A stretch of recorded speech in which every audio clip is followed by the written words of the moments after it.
बड़ा कंफ्यूजन पैदा कर देता है कि पूतना का उद्धार किस आधार पर किया गया। वेद से लेकर रामायण तक सब का एक स्वर से यह निर्वचन है कि पहले हमको भगवान के शरणापन्न होना है, तब भगवान की कृपा होगी।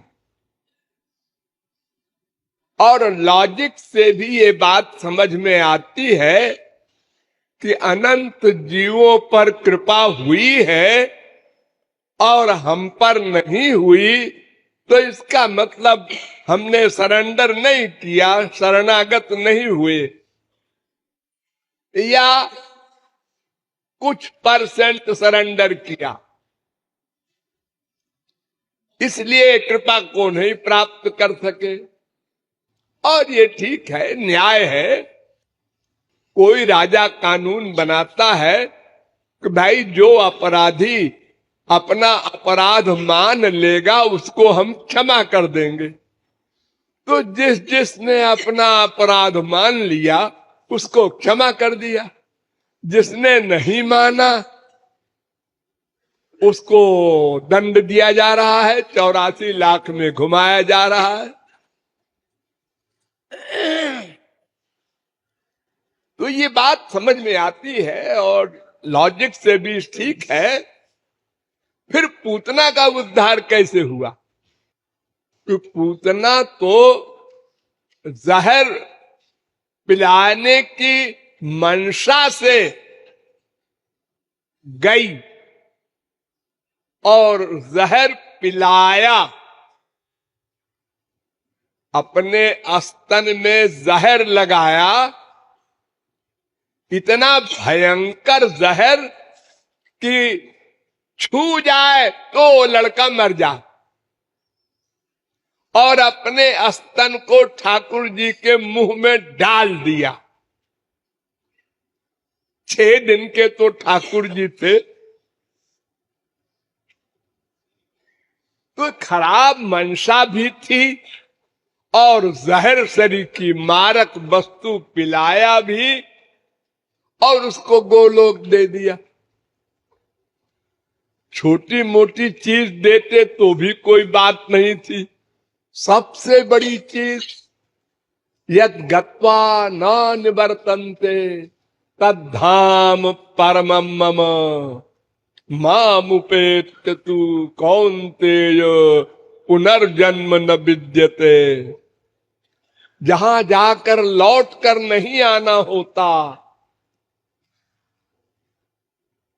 उस धाम को बड़े बड़े योगींद्र मुनींद्र नहीं प्राप्त कर सके, उसको दे दिया पुरस्कार में। ये बात अगर श्री कृष्ण को भगवान न माना जाए तो कोई भी बुद्धिमान भ्रांत हो जाएगा कि ये कैसा न्याय है कि पूतना को अपना लोक दे दिया। हम लोग तो पूतना से बहुत अच्छे हैं, हमारी तो कभी मंशा हुई नहीं कि श्री कृष्ण को मार दे। जितने यहां बैठे हैं कम से कम इनकी तो मंशा कभी नहीं हुई। अपना घर छोड़कर फिर इंग्लैंड, अमेरिका, कनाडा से लोग आए हैं श्री कृष्ण को पाने के लिए, तो हमको अपना लोक नहीं दे रहे हैं। अंतःकरण शुद्ध करने में भी कहते हैं साधना करो, अपने आप मेहनत करो, तब कृपा होगी। तो ये बात केवल पूतना पर ही नहीं, तमाम महापुरुषों के विषय में ऐसे कंफ्यूजन होते हैं। इतने बड़े कामांध तुलसीदास आज 6 अरब आदमी हैं, हमको एक आदमी आप ला के बता दे जो अपनी बीबी से मिलने के लिए सांप को पकड़कर लटक कर दीवार लांघा हो, अपनी बीबी के लिए। अरे जब सांप को पकड़कर लटके होंगे तुलसीदास, इतना भारी शरीर, तो सांप ने अपने बचाव के लिए शरीर को मरोड़ा होगा, तब भी नहीं मालूम पड़ा इनको कि रस्सी नहीं है सांप। ऐसा स्त्री प्रेमी आज 6 अरब आदमी में एक भी नहीं ला सकते आप।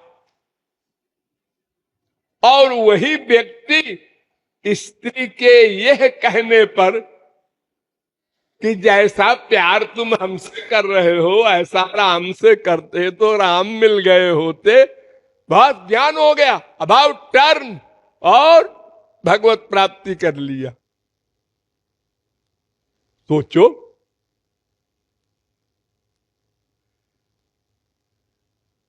तमाम महापुरुषों का, सूरदास वगैरह तमाम ऐसे ही लोग थे पराकाष्ठा के, और वो एकदम उल्टे हो गए और भगवत प्राप्ति भी कर लिया, भगवत कृपा हो गई उनके ऊपर। तो ऐसे उदाहरणों से हम लोग भ्रांत होते हैं, परेशान होते हैं, नहीं समझ पाते। लेकिन एक मोटी अकल से अगर आप सोचें तो समझ सकते हैं। जैसे कोई व्यक्ति हर महीने बैंक में 1 लाख जमा करता है, और जमा करते करते करते करते आखिरी दिन 1000 दिन बाद, 1000 महीने बाद, 100 महीने बाद जब वो 1 लाख जमा करता है तो उसके दूसरे दिन 1 करोड़ निकाल लेता है। दूसरा व्यक्ति भी 1 महीना पहले उसके साथ गया था, उसने भी 1 लाख जमा किया था। जब रुपया निकालने वो गया दूसरे महीने में तो उसको 1 लाख मिला और इसको 1 करोड़ मिला। तो उसने पूछा, क्यों जी तुमको 1 करोड़ दे दिया बैंक वाले ने, तुमने भी हमारे साथ पिछले महीने 1 लाख जमा किया था और हमने भी 1 लाख किया था, पर हमको तो उसने 1 ही लाख दिया, ये तुम्हारे ऊपर कृपा कैसे हो गई 1 करोड़ दे दिया। तो उसने कहा, जी इसके पहले हमने 1-1 लाख हर महीने कई साल जमा किया है, ये आखिरी 1 लाख था जिससे 1 करोड़ बन गया था, और तुमने तो 1 ही महीने पहले 1 लाख जमा किया है, तो तुमको कहां से मिल जाए 1 करोड़।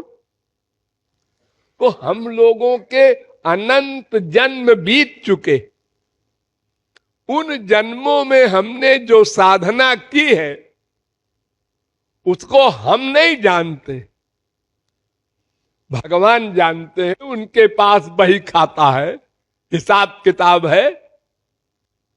तो अगर किसी ने पूर्व जन्म में इतनी साधना की है कि थोड़ी सी कमी रह गई, तो इस जन्म में थोड़ी साधना करने पर ही भगवत प्राप्ति हो गई।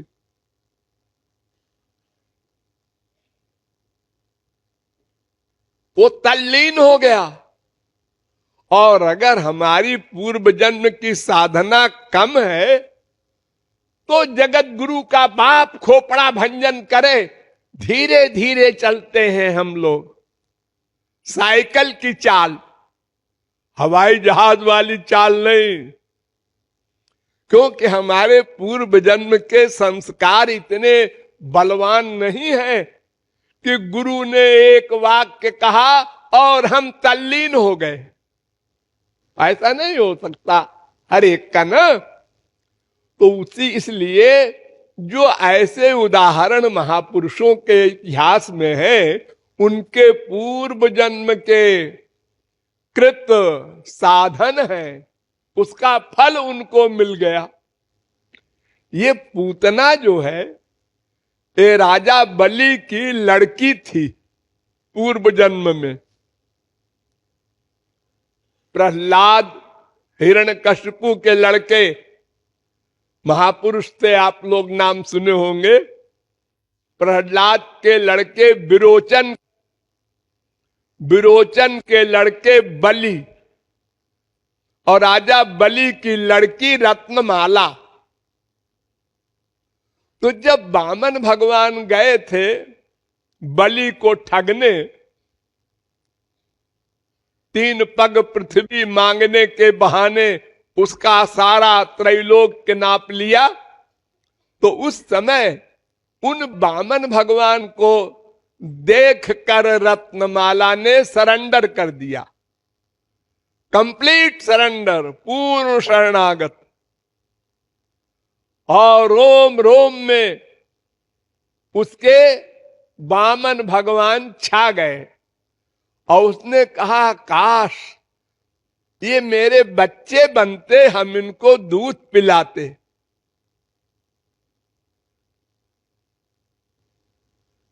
भगवान ने समझ लिया, वो तो रत्नमाला के अंदर भी बैठे हैं सर्वव्यापक है।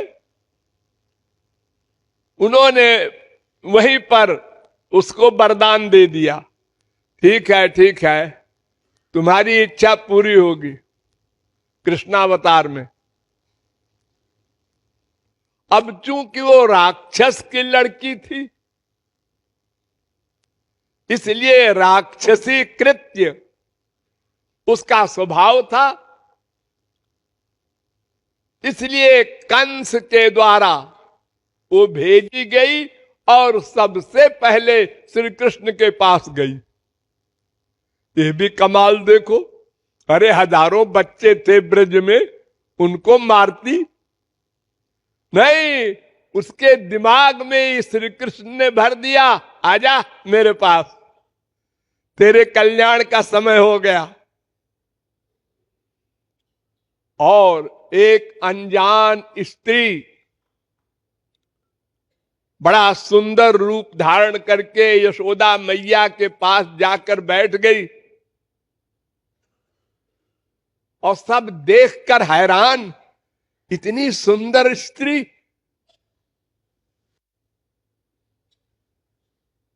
और कुछ पूछने की हिम्मत नहीं पड़ी यशोदा वगैरह की, और उसने तुरंत उठा लिया श्री कृष्ण को और उठा के अपनी छाती से लगा करके स्तन मुंह में डाल दिया। सब तैयारी के साथ गई थी। उसके बाद ऊपर गई और मरी वरी सब तमाम नाटक हुआ। तो ये पूर्व जन्म की शरणागति का फल उसको मिला है। ऐसे तुलसीदास वाल्मीकि के अवतार हैं।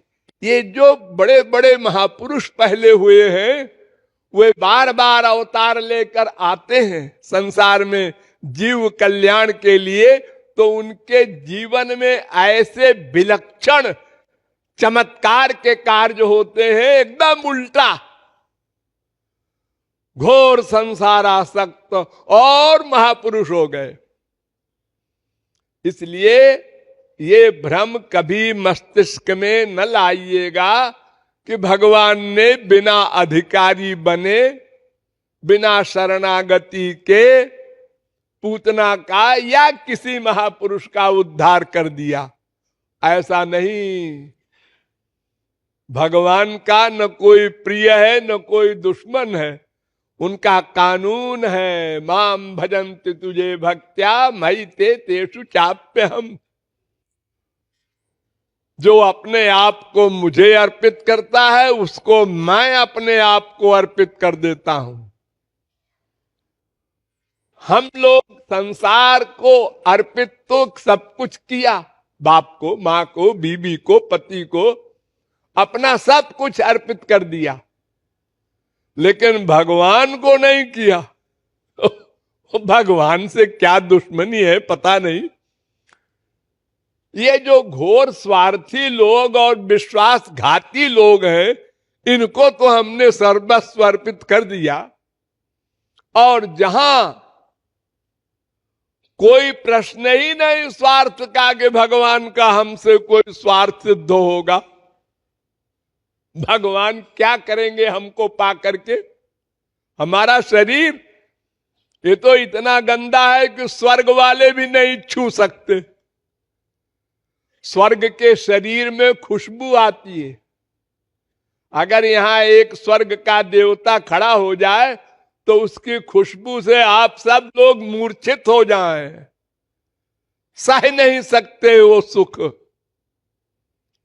तो जब स्वर्ग के देवता आपके शरीर से प्यार नहीं कर सकते तो भगवान क्यों करे? क्या है आपके शरीर में? और मन, वो तो और गंदा है, अनंत जन्मों का बिगड़ा हुआ, पाप से भरा हुआ। तो है क्या वस्तु जो हम भगवान को दे करके और रुआब दिखाएं कि देखो हमने भी दिया है तुमको, अब तुम दे दो अपना प्रेम, अपना दर्शन, अपना लोक। कोई वस्तु नहीं है हमारे पास, सब माइक मटेरियल गंदी। तो भगवान उस गंदी वस्तु को ही कहते हैं तुम दे दो बाबा, अब अच्छी अच्छी ले लो।